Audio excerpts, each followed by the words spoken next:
Hello student, welcome to my YouTube channel let's learn history 360।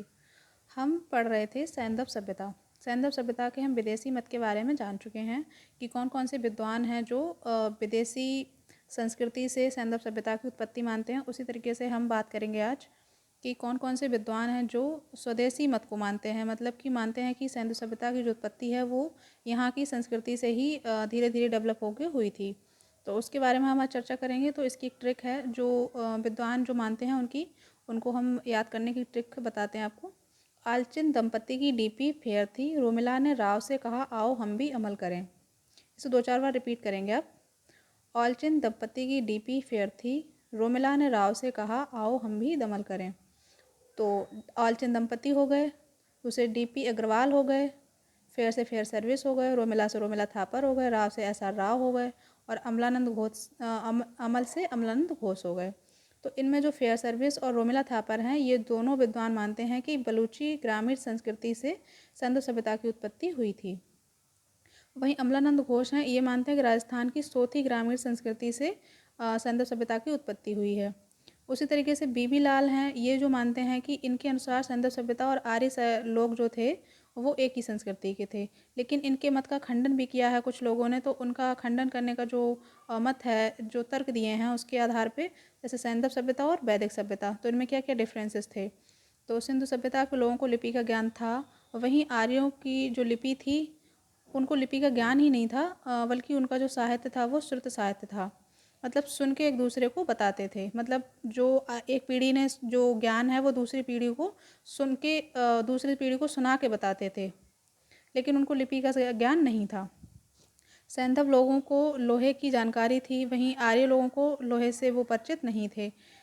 और सैंधव सभ्यता जो थी वो एक नगरीय सभ्यता थी, बहुत ही डेवलप सभ्यता थी। जबकि वैदिक सभ्यता तो जो थी वो ग्रामीण सभ्यता थी। सैंधव सभ्यता में बिरसप महत्वपूर्ण पशु था, जबकि आर्यों में पशु जो महत्वपूर्ण था वो क्या था, गाय। सैंधव सभ्यता में लिंग पूजा, मूर्ति पूजा और योग का प्रचलन था, जबकि वैदिक आर्यों में ऐसा कुछ नहीं था, क्योंकि इनका जो देवता जो थे उनकी कोई मूर्ति पूजा नहीं थी वैदिक टाइम में। तो इस तरीके से ये इसके जो मत का खंडन किया है, बीबी लाल के मत का जो खंडन किया है वो उसके ये आधार हैं। तो स्वदेशी मत को मानने वाले कौन कौन से विद्वान हैं? आलचित दंपति, DP Agrawal, Fairservis, Romila Thapar, SR Rao और अमलानंद घोष। अब हम बात करें सैंधव सभ्यता के स्थलों की। तो कौन कौन से स्थल हमें यहाँ से मिले हैं जहाँ से हमें सैंधव सभ्यता के बारे में महत्वपूर्ण जानकारी मिलती है? तो उसमें पहला है हड़प्पा। सिंधु सभ्यता को हड़प्पा की सभ्यता भी कहते हैं, क्योंकि इतिहास में एक नियम है कि जिस पुरास्थल की खुदाई पहले की जाती है उस पुरास्थल के नाम पे उस पूरे एरिया का नामकरण कर दिया जाता है। तो सबसे पहले जो स्थल खोजा गया सैंधव सभ्यता का वो हड़प्पा था, इसीलिए इसको हड़प्पा सभ्यता भी कहते हैं। तो हड़प्पा की जो खोज हुई वो 1921 में हुई। किसने की? दयाराम साहनी ने। और इसके उत्खनन करता कौन थे? 1923 से 24 में दयाराम साहनी, माधव स्वरूप वत्स और मार्टिमर बीलर, इन्होंने 1946 में की। इसका क्षेत्र जो अगर देखा जाए कि इसका जो विस्तार है वो कहाँ पे है, लोकेशन इसकी, तो पाकिस्तान पंजाब प्रांत के मांटगोमरी ज़िले में, जो अब साहिवाल ज़िले में पड़ता है। मांटगोमरी रावी नदी के बाएं तट पर स्थित है। इसके उपनाम कौन कौन से हैं हड़प्पा के? तो तोरण द्वार, अर्ध औद्योगिक नगर, जुड़वा राजधानी। ये नोट करके मैंने लिखा है, पिग्गट महोदय ने हड़प्पा और मोहनजोदाड़ो को जुड़वा राजधानी कहा है। अगर आपसे पूछा जाए एग्जाम में कि हड़प्पा और मोहनजोदाड़ो को जुड़वा राजधानी किसने कहा है, तो आप बताएंगे पिग्गट महोदय ने। इसका नगर नियोजन अगर देखें कि नगर नियोजन क्या था, तो नगर नियोजन में जैसे इसका माउंट एफ टीला जो है वो कहाँ से मिला है? हड़प्पा से। तो माउंट एफ टीला, और उसके दक्षिण में क्या है? दुर्ग क्षेत्र। अगर आपसे पूछा जाए कि दुर्ग क्षेत्र जो है वो माउंट एफ टीला के किस दिशा में है, तो वो उसके दक्षिण में है। और उसके बाद निचला नगर जो है वो उसके पूरब में है दुर्ग क्षेत्र के।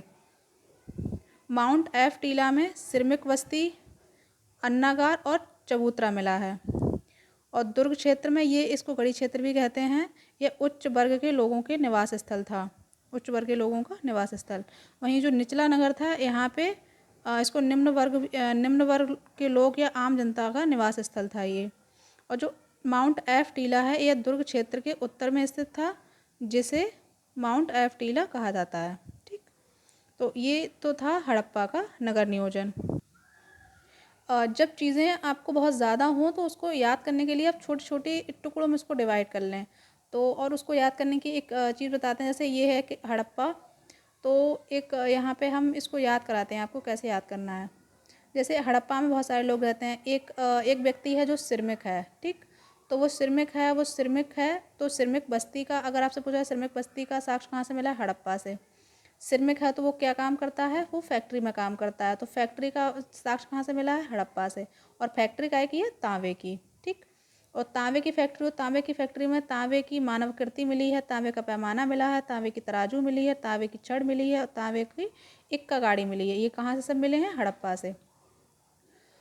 वहीं बात करें तो ये, अब इसको मतलब इसके जो बच्चे हैं सिरमिक के, वो बच्चों से कहता है कि पढ़ लो वरना गधे रह जाओगे। मतलब ये सिरमिक है जो व्यक्ति है, इसके बच्चे भी हैं, तो ये अपने बच्चों से कहता है कि पढ़ लो वरना गधे रह जाओगे। यानी कि गधे की हड्डी का जो साक्ष्य मिला है वो कहाँ से मिला है, हड़प्पा से। वहीं प्रत्येक घर में शौचालय का साक्ष्य भी हड़प्पा से मिला है। अब ये जो व्यक्ति है सिरमिक, इसकी पत्नी भी है, तो जो पत्नी है उसकी, तो उसके लिए श्रृंगारदान की भी ज़रूरत पड़ेगी। तो श्रृंगारदान या वैनिटी बॉक्स और 6 लड़ियों का सोने का हार, ये कहाँ से मिला है, हड़प्पा से। और जब इंसान थक जाता है काम करते करते तो मनोरंजन भी करता है थोड़ा बहुत, है ना, तो पुरुष की नृत्यरत मुद्रा में प्रस्तर मूर्ति भी हड़प्पा से मिली है। अब जब इतना सारा काम करेगा तो फिर वो बीमार भी होगा, तो उसे वहाँ पे क्या होता है, उसको गठिया हो जाता है, तो गठिया रोग का साक्ष्य भी हड़प्पा से मिला है। और जब ये काम करता है तो उसको खाने पीने के लिए भी चीज़ें चाहिए, तो वो अन्नागार जो विशाल उसमें अपना जो अनाज रखता है, तो विशाल अन्नागार का साक्ष्य कहाँ से मिला है, हड़प्पा से। और समाधि R37 और HR प्रकार की, 2 प्रकार की क्या मिली है, समाधि। एक ताबूत, 3 प्रकार की समाधि मिली है, R37, HR और ताबूत। और ये कहाँ है, सारी बस्ती से बाहर हैं। एक बार रिवाइज करते हैं। हड़प्पा से प्राप्त पुरातात्विक साक्ष्य: तांबे की मानवाकृति, तांबे का पैमाना, तांबे की तराजू, तांबे की छड़, तांबे की इक्का गाड़ी। गधे की हड्डी का साक्ष्य, प्रत्येक घर में शौचालय का साक्ष्य, श्रृंगारदान एवं उसमें 6 लड़ियों की सोने का हार, पुरुष की नृत्यरत मुद्रा में प्रस्तर मूर्ति का साक्ष्य, गठिया रोग से ग्रसित हड्डी का साक्ष्य और विशाल अन्नागार का साक्ष्य और 3 प्रकार की समाधि। कौन कौन सी, R37, HR और ताबूत। तो ये था हमारा स्वदेशी मत को मानने वाले विद्वान और हड़प्पा के बारे में हमने थोड़ी विशेष जानकारी प्राप्त की। इसको आप अच्छे से रिवाइज कर लेंगे 2-3 बार, नोट्स बना लेंगे तो आपको चीज़ें याद रहेंगी, और ये एग्ज़ाम में बहुत बार पूछे गए हैं और आगे भी पूछे जाएंगे, तो इससे आप अपने पेपर में बेहतर कर सकते हैं। वीडियो अच्छी लगी हो तो लाइक करें, शेयर करें, कमेंट्स करें, और चैनल पर नए हो तो सब्सक्राइब करना ना भूलें। Thank you very much.